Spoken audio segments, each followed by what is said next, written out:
Have you ever wondered how authentic plov is made in Uzbek family? Not the polished versions you see on cooking videos, but real life plov making. Hello, my name is Guli and I'm here with my babies Nika and Joy. This is our Sunday, the day we traditionally make plov. In our house, the process is always led by my dad.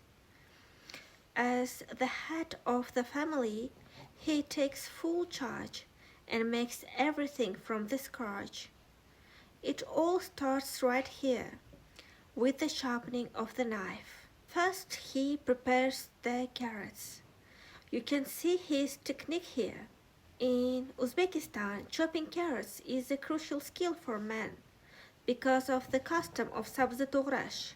For weddings, all the male relatives and friends are invited together and chop mountains of carrots together to prepare the massive wedding plov. We actually made plov ourselves on my elder sister's wedding, though I don't really like being reminded of it. I was the one first to wash all the rice by myself. It was so much rice and it took a long time that I was completely exhausted. That's why for my middle sister's wedding, we happily chose a restaurant. My dad's technique, however, is exceptionally good. At least, I think so. You can see the contrast between his speed and my sister's technique here. But honestly, I think she's great too, especially since I can't even do what she does.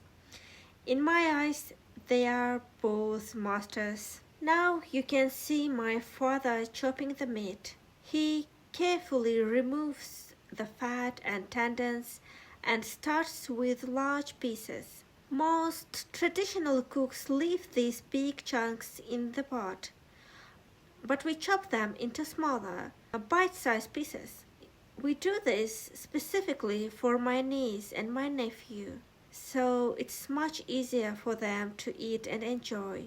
Now the kazan goes into the fire. Once the oil is hot, Dad adds the meat, followed by the onions. He fries them together until they are perfectly golden. This is another part where we differ from the traditional way. Usually, big chunks of onion are fried until they are almost black to give the plov a much darker color. But we prefer them like this. We find it tastes better. And more importantly, it's much easier to digest. Next, he adds those carrots we chopped earlier and fry them patiently until they become sweet and soft. Then the water goes in to create the zirvak, the soul of the dish. In this step, that adds the seasoning and the magis, raisins, to give it that perfect hint of sweetness. For the rice, we are using Lazer today. Many people argue that you must use divzara for it to be authentic.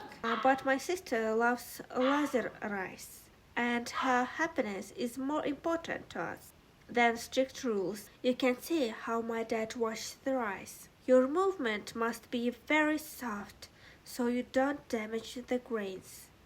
It must be washed until the water runs completely clear, so the rice isn't sticky. Properly washing the rice is one of the most important steps. It's what ensures the plov stays light and fluffy instead of turning into a porridge.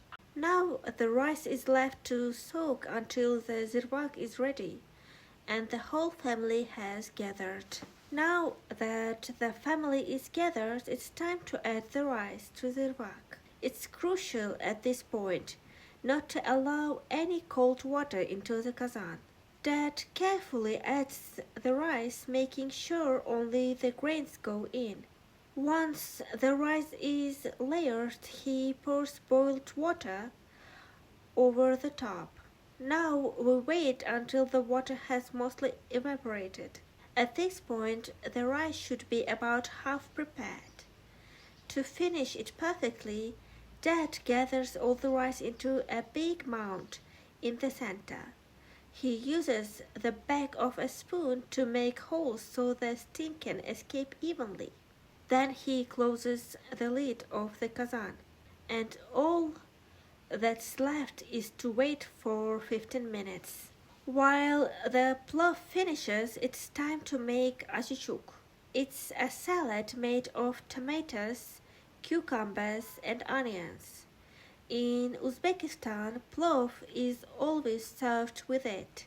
Homemade achchik-chuchuk is often made with smaller, finer pieces, just like my dad is doing now. We have our own family twist here too. We leave the onions out of the main bowl because my mom has reflux.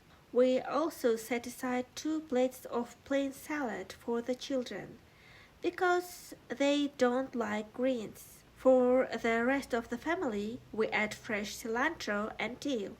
And now it's time for serving. Look at that steam. Now my dad is putting the plov into the lagans. Now the whole family is gathered, even Nika and Joy are here. This is our family time.